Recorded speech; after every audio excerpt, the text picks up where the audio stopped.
আলোচনা কৰিলে সেইখিনি আগুৱাই যাব। জ্যেষ্ঠসকল আছে ক'ৰবাত যদি ত্ৰুটি হৈছে আৰু বিশেষকৈ মই এটা কথা আপোনালোকক উভতিয়াই থৈ যাওঁ, বহুতৰে এটা ধাৰণা আছে যে আমি নামঘোষাখন পঢ়িলে ক'ৰবাত দুখ হ'ব নেকি, কীৰ্তনখন পঢ়িলে দুখ হ'ব নেকি। জ্ঞানৰ কাৰণে পঢ়াত কোনো বাধা থাকিব নোৱাৰে, কিন্তু আমি সকামী হিচাপে যেতিয়া নামঘৰত আসন লৈ যেতিয়া সকাম হিচাপে কৰিছোঁ তাত হয়তো এটা শৃংখলিত এটা ব্যৱস্থা আছে, সেই ব্যৱস্থাৰ মতে হওক। কিন্তু জ্ঞানৰ কাৰণে মই শৈশৱৰ পৰাই অন্ততঃ মাধৱ গুৰুজনাৰ যদি নামঘোষাখন অধ্যয়ন কৰিবলৈ পাৰোঁ, বৰগীত তথাপি যদি গাবলৈ বৰগীতখন আমি ঘৰত ৰাখি বৰগীত গাব পাৰোঁ, কীৰ্তনৰ পদ দুটা যদি মুখস্থ কৰিব পাৰোঁ, মই ভাবোঁ কিছুমান নতুন প্ৰজন্ম হয় শিক্ষাৰো প্ৰয়োজনীয়তা আছে।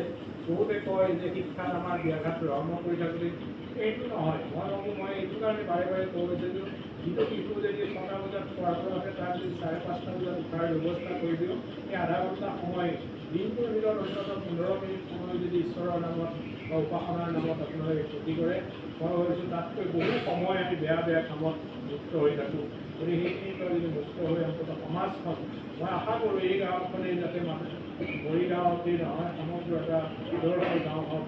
সুখৰ খবৰ যাতে আজি এখন আমাৰ শংকৰ সংঘৰ প্ৰাক্তন সচিব মহোদয় আহিছে, তেওঁ এটা আচলতে যদি এতিয়াও এই গাঁওখনত একত্ৰিতভাৱে 120 ঘৰ বা 25 ঘৰ মানুহ একত্ৰিতভাৱে আছে, সেইখিনিৰে আমাৰ সৌগৌৰৱ বুলি মই ভাবোঁ। তাকে আশা কৰি মই সকলোলৈ পুনৰ শ্ৰদ্ধা নিবেদন কৰি আমাৰ কিছুসংখ্যক প্ৰস্তুতিৰ কাৰণে ৰাখি আমি অকণমান আৰু যদি এতিয়াও কোনোবাই নিৰ্মাণে যাব লগা আছে এই লোকৰ কাৰণে আমি অনুৰোধ কৰি পৰৱৰ্তী আমি ব্যৱস্থাখিনি আগবঢ়াই যাব।